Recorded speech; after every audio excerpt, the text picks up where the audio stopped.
saylanish istagida bo'lgan nomzodlarimiz nimadirlar tarqatardi mahallalarga borib. Yangi O'zbekiston sharoitida mahalliy kengashlarni o'rni va vakolatlari mutlaqo yangi o'rinda tus oldi. Bo'lib o'tadigan sessiyalarimizda ham hokimlar bevosita ishtirok etib, shu hududda amalga oshirilayotgan ishlar bo'yicha har oyda hisobot berib kelishmoqda. Odamlarning ongiga singib qolgandida bu deputat ekan, bu yo'lni nima uchun qilib bermaskan, bu nima qilib berar ekan? Bu chaqiriqdagi deputatlardan yangicha yondashuv talab etishmoqda. Maqsad ham shuda, deputat albatta ko'prik. Faqat saylovdan saylovgacha degan e'tirozlar juda ham ko'p bo'lardi. Buni tan olish kerak. Nazoratni natijasi yaxshi bo'ladi-da. Faqat xat yuborib qo'yib, kutib o'tirish emas, birinchi navbatda joyiga borib o'rganadi. Mana hozir aholi bundan ancha rozi, xursand. Bunday muammolar, bunday masalalar juda ham ko'p. Nima qilishimiz kerak deputatlar bilan birgalikda? Aholi mahallaga ayta olmaydigan muammolarini deputatga ayta oladi. Assalomu alaykum. Bugun podkastimiz mehmoni Sevara Fayziyeva, Toshkent shahar xalq deputatlari kengashi deputati. Demak, mavzumiz bevosita mahalliy kengash deputatlari bilan bog'liq bo'ladi, Sevara opa. Bilamiz, so'nggi yillarda mana shu mahalliy kengash deputatlarini o'rnini mustahkamlashga va rolini kuchaytirishga qaratilgan ishlar ham amalga oshirilyapti va bu jarayonda deputatlarni faolligi ham kuchayapti, to'g'rimi? Avvalgi deputat bilan bugungi mahalliy kengash deputati o'rtasida ancha farq bor. Qanaqa fikrlar? Endi birinchi marta bevosita Toshkent shahar xalq deputatlari kengashi deputati bo'lib vakolatingizni amalga oshiryapsiz. Nimani sezyapsiz o'zingiz endi? Assalomu alaykum. Avvalambor katta rahmat shunday efirga taklif qilganingiz uchun. Haqiqatan mana bo'lib o'tgan shu 2024-yilning oktyabr oyida mahalliy kengash hamda parlament saylovlarida bevosita ishtirok etib, shu xalq orasida xalq deputatlar Toshkent shahar kengashi deputati etib saylandim. Ya'ni poytaxtimizni ikkita tumanini qamrab oladi, Yashnobod hamda Mirobod tumanida 19 ta mahallani deputati hisoblanaman. Yangi O'zbekiston sharoitida hozir mahalliy kengashlarning o'rni va vakolatlari mutlaqo yangi o'rinda tus oldi. Buni o'sha prezidentimizning 2025-yil 23-iyunda PF 98-sonli farmonlarida ham ko'rish mumkin. Ya'ni ushbu farmonda mahalliy davlat hokimiyati organlarining faoliyatini 2030-yilgacha rivojlantirish konsepsiyasida ham ko'rish mumkin. Deputat faqat maslahat berish organi emas, budjetda hamda aholi bilan muloqot qila oladigan va aniq raqamlarni ko'ra oladigan deputat bo'lishi kerak. Mazkur konsepsiyada yana juda ham bir muhim tamoyillardan biri, ya'ni kuchli kengash, hisobdor va tashabbuskor hokim. Oldingi chaqiriqda barcha tuman shaharlarda hokimlar kengash raisi hisoblangan. Bu saylovdan esa hokimlar kengash raisligini topshirib, oddiy deputat sifatida faoliyat yuritib bormoqda va kengashga hokimlar ham endi hisobdor deb belgilanib qo'yildi.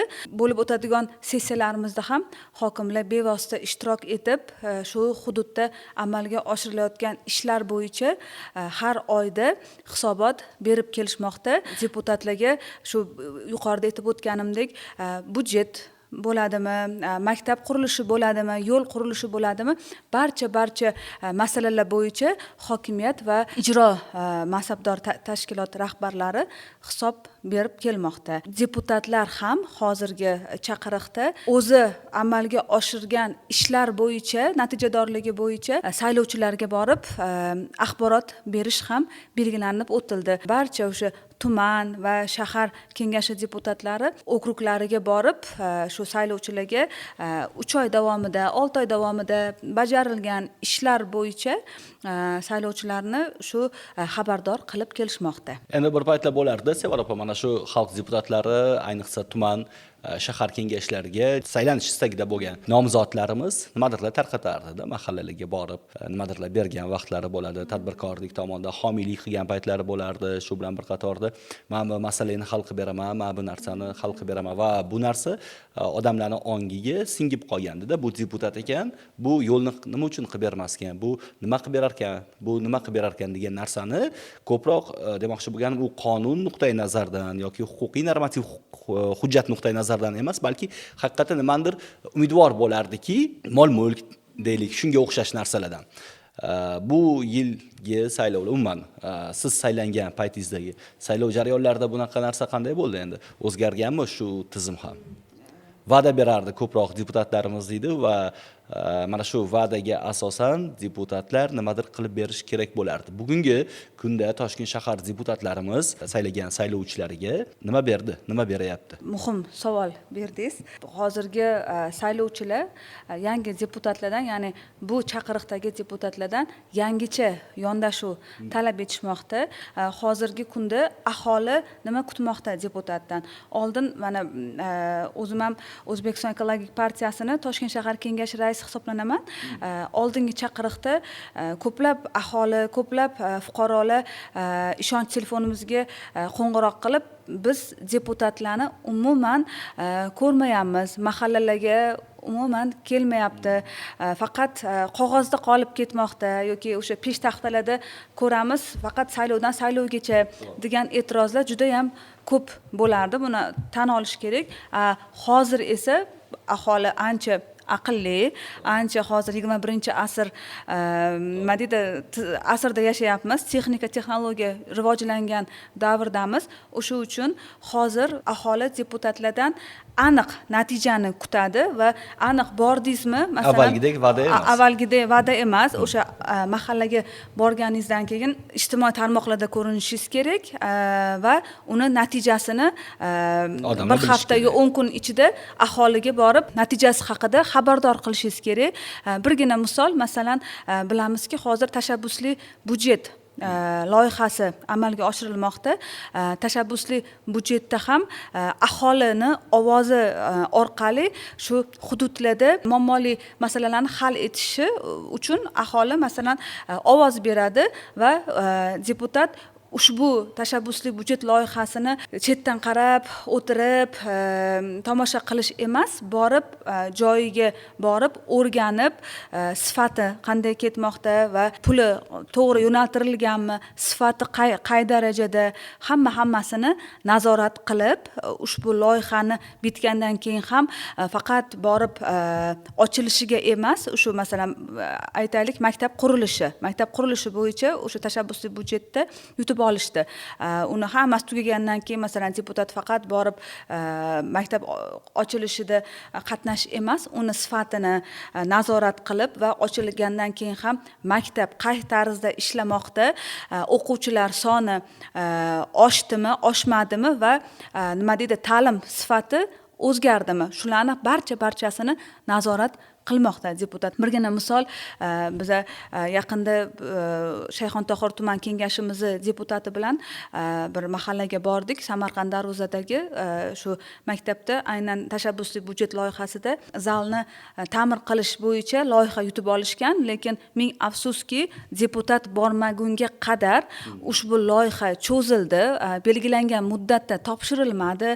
Ayrim sabablarga ko'ra sansar-mansarli bo'ldi va ushbu tuman kengashimizni deputati borib birgalikda, endi men ular bilan o'sha Ekopartiyaning shahar kengashi raisi sifatida birgalashib borib o'rganganimizdan keyin qisqa muddat ichida ushbu natija amalga oshdi, ko'rindi va bundan maktab ham, ushbu maktabda o'qiyotgan o'quvchilarning ota-onasi ham, hammasi minnatdor bo'ldi.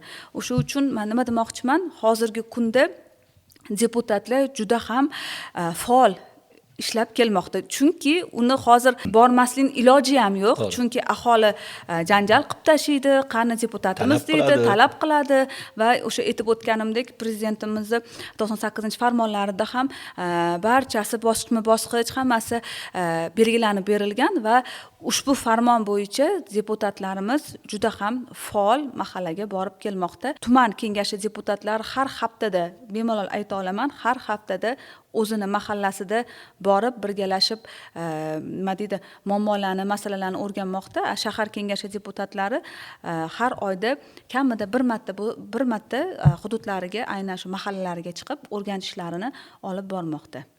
Nazorat haqida gapirdingiz, albatta nazoratning natijasi yaxshi bo'ladi-da. Bunda jamoatchilik nazoratining ham o'rni bor, bunda deputatlik nazoratining ham, so'rovining ham o'rni bor-da. Yaxshi bir natijaga erishish uchun, o'sha xalqning dilidan chiqishi uchun albatta qiyin, lekin shu natijaga erishish uchun albatta nazorat va so'rov kerak bo'ladi. Bevosita Yashnobod va Mirobod tumanlarining bir qismida joylashgan 19 ta mahalla, bugun sizning saylov okrugingiz, to'g'rimi? Ularning roziligi qanday? Endi ularning fuqarolarning murojaatlari bilan ishlash tizimi qanday bo'lyapti? Deputatlik so'rovlari shu paytga qadar qanday o'tkazildi va uni natijasi mana hozir bittasini aytib o'tdingiz. Bundan keyingi natijalar qanaqa bo'lyapti? Rahmat, haqiqatdan juda o'rinli savol. Bu bo'yicha mahalla yettiligini deputat bilan hamkorlikda ishlash bo'yicha Oliy Majlis Senatining 2025-yildagi 35-sonli qarori imzolangan bo'lib, aynan ushbu qarorda deputatlar mahalla yettiligi bilan birgalikda ishlash mexanizmi joriy etilgan va bu bo'yicha o'sha deputatlarimiz mahallaga chiqqanda aholi bitta muammoni ko'tardi. Masalan, yo'l qurilishi, asfalt masalasini ko'tardi. Unda deputat masalan faqat xat yuborib qo'yib, kutib o'tirish emas, birinchi navbatda joyiga borib o'rganadi. Uni keyingisi muammoni o'sha aholimiz, ya'ni fuqarolar tarafidan etilgan aholini muammosini o'z ko'zi bilan ko'radi joyiga chiqqandan keyin va o'sha masalan asfalt masalasiga kim javobgar? O'sha javobgar shaxslarni, ya'ni mas'ullarni joyiga chaqiradi deputat va undan keyin aniq muddat belgilaydi va hamda o'sha belgilangan muddatni natijasi bo'yicha aholi bilan qarorni qabul qilishadi. Shunda ham bo'lmasa, keyin barcha o'sha muammolar o'z vaqtida xat yuborgandan keyin ham bo'lmagandan keyin deputatlik so'rovi yuboriladi. Aholidan murojaat kelib tushganida Mirobod tumanidagi Chinor mahallasida 218-sonli o'rta ta'lim maktabi mavjud va ushbu maktabdan o'sha mikrorayondagi o'quvchilar o'sha maktabda tahsil olishadi, lekin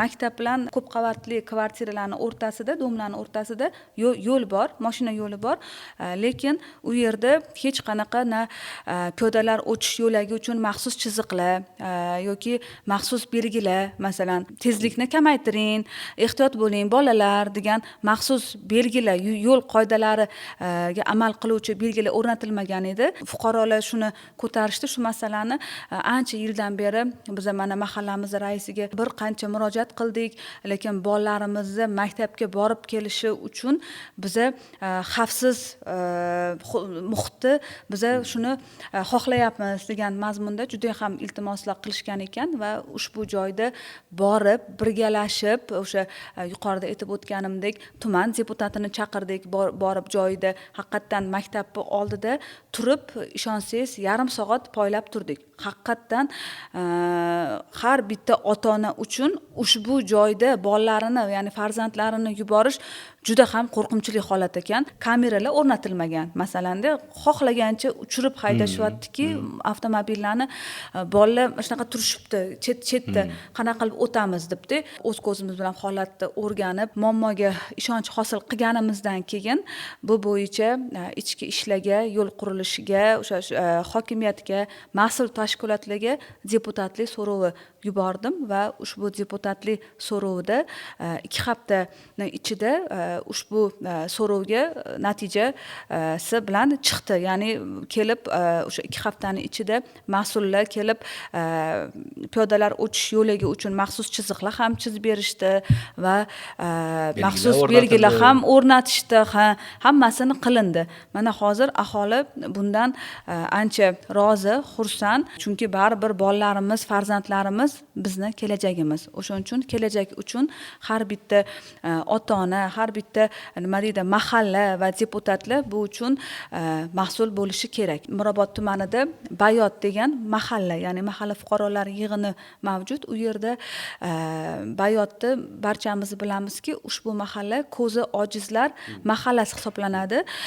U yerda o'sha ko'zi ojiz fuqarolarimiz istiqomat qiladi. U yerda ham borib o'sha aholi bilan uchrashuv o'tkazganimizda, u yerda ham aholi tomonidan bir qancha masalalar ko'tarildi. Ya'ni birgina muammo u yerda o'sha 1 yil oldin elektr tarmoqlari endi bilamiz, o'sha kommunikatsiya bo'yicha simlarni almashtirib ketgan, lekin men afsuski asfalt qilib ketishmagan, yopib ketishgan, lekin belgilangan muddatda xullas oxiriga yetkazilmagan u ish va bu bo'yicha endi juda ham ayanchli holat, bemalol ayta olaman, chunki o'zim ham joyiga borib ko'rdim.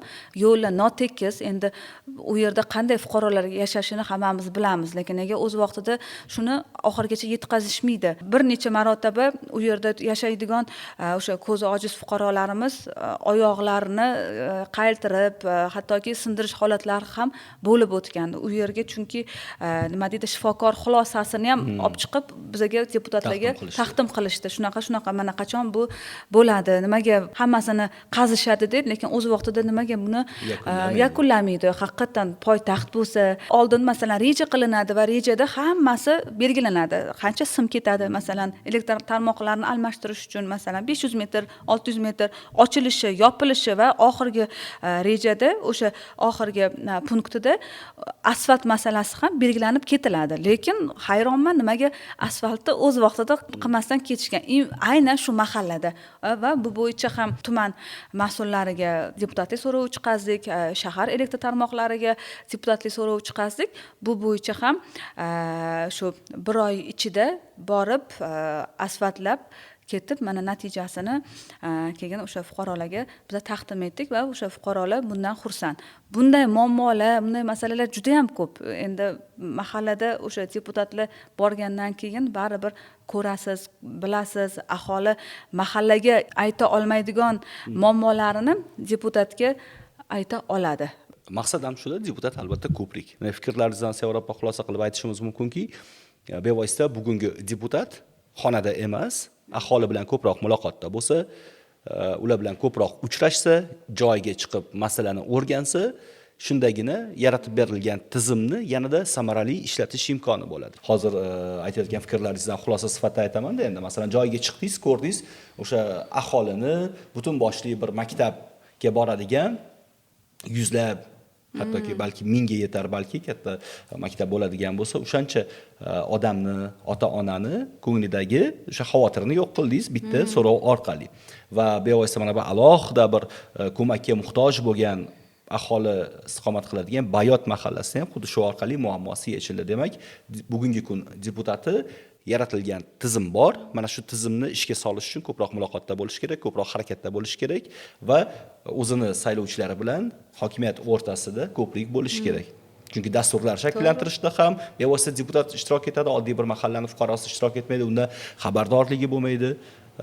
Qanaqadir bir qonun loyihasiga ham bevosita sizni so'zingiz, sizni fikringiz, sizni tashabbusingiz inobatga olinishi mumkin o'sha xalqning vakili sifatida, to'g'rimi? Xulosa o'rinda fikrlar qanaqa endi bugungi kun deputati yanada bir o'sha yaratilgan yangi yaxshi tizimni, samarali tizimni mana aytyapsiz, bevosita bemalol aytishimiz mumkin, yanada yaxshiroq natijador bir ishlashi uchun. Nima qilishimiz kerak deputatlar bilan birgalikda? Aholi hamkorligi deymizmi, odamlar bilan munosabatlarda deymizmi, ko'proq uchrashuvda deymizmi? Bevosita deputatlarga ham bog'liq, xonasida o'tirmasdan, o'sha o'z vaqtida borib, mahalla bilan ishlab, birgalashib, ularni nima deydi, dardi bilan yashasa, birgalashib ancha yaxshi natijaga erishsa bo'ladi. Chunki barcha o'sha aytib o'tilgandek, prezidentimiz bekor jon kuydirmaydilar. Hamma ish haqiqatan pastda. Ya'ni past deganda quyi qatlam mahalla tizimida hamma ish. Haqiqatan mahallaga borsangiz, har xil holatlarni ko'rasiz. 7 dan 70 yoshgacha bo'lgan fuqarolarni dardini eshitasiz. Ularning dardi bilan birga yashaysiz. Endi hammasini birdaniga hal qila olmasligingiz mumkin deputat sifatida. Lekin deputat faol bo'lsa, siz yuqorida aytganingiz vazirni ham pastga olib tusha oladi-da. Olib tusha oladi. Ha. O'shanga fuqarolar bilan birgalashib ishlab, o'sha dardini eshitib, deputat deganda o'sha boya o'zingiz ham aytib o'tdingiz, nima deydi, hukumat bilan aholi o'rtasidagi ko'prik vazifasini bajaradi. Masalan, mahalla raisi o'z vaqtida xat hujjat qilib o'sha masalani yecha olmasligi mumkin, lekin deputat birgina deputatlik so'rovi orqali ushbu masalani yecha oladi. Chunki mana 2025-yilda muhtaram prezidentimiz aholiga hamda parlamentga murojaatnoma yo'lladilar va ushbu murojaatnomada deputatlar ham bevosita to'g'ridan to'g'ri ishtirok etdi va ushbu murojaatnomada nima dedilar?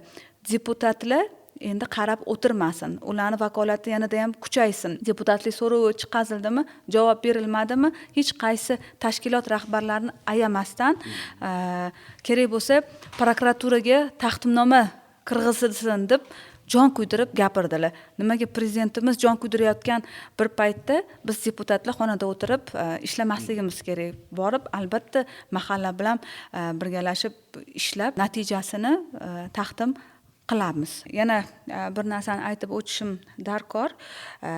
Bizani xalq deputatlari Toshkent shahar kengashi deputatlari, ya'ni elita deputatlarimizga Toshkent shahar hokimi tomonidan, hokimligi tomonidan shu orttirilgan byudjetdan har bitta deputat uchun 1 milliarddan pul ajratish bo'yicha o'sha sessiyada deputatlar shunaqa tashabbus bilan chiqishgan, hokimdan nima deydi, iltimos qilib, chunki borganda aholi bilan mahallaga borganda ushbu muammolarini o'rganish borasida muammolar qolib ketgan. Endi hammasiga ham masalan mana yuqorida aytib o'tganimdek tashabbusli budjet loyihasida har bitta mahalla ham u tashabbusli budjetni yuta olmaydi-ku va o'sha uchun borib masalan menda 19 ta mahalla bo'lsa, 19 ta mahallam hammasida u tashabbusli budjet yuta olmaydi. O'sha uchun deputat sifatida hokimimiz pul ajratganlar va men Mirobod tumanidagi Qo'yliq ota degan mahalla bor. Buni barchamiz bilamiz. U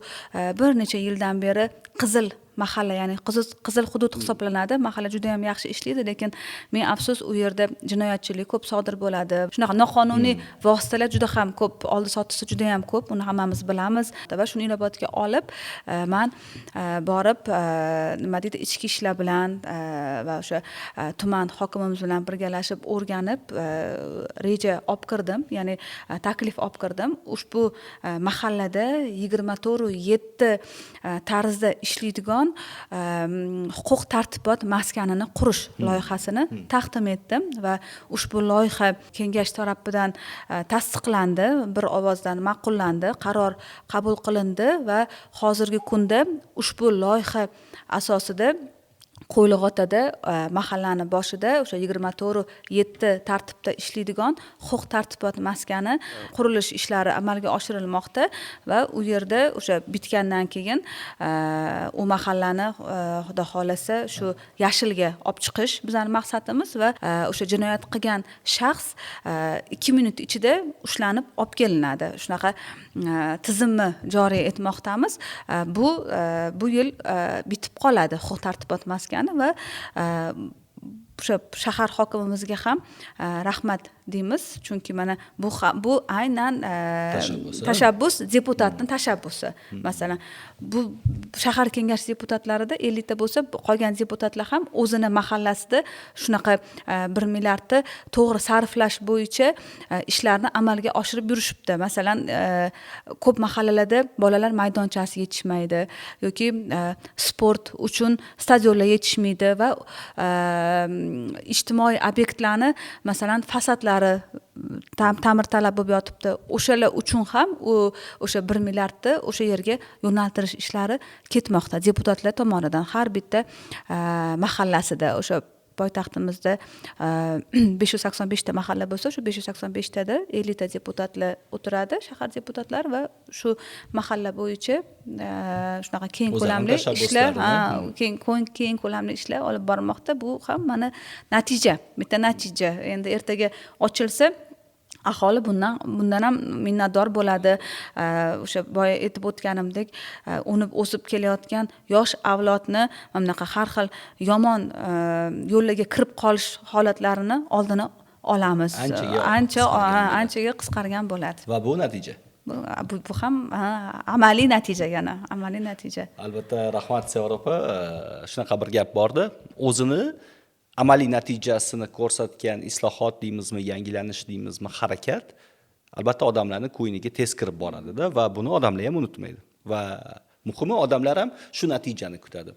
Va albatta Toshkent shahar aholisi bugun millionlarni tashkil etadi va bu millionlarni demak rozi qilish yo'lida xalq deputatlari Toshkent shahar kengashi deputatlariga faoliyatiga muvaffaqiyat tilaymiz. Podkastda ishtirokingiz uchun tashakkur bildiramiz. Katta rahmat.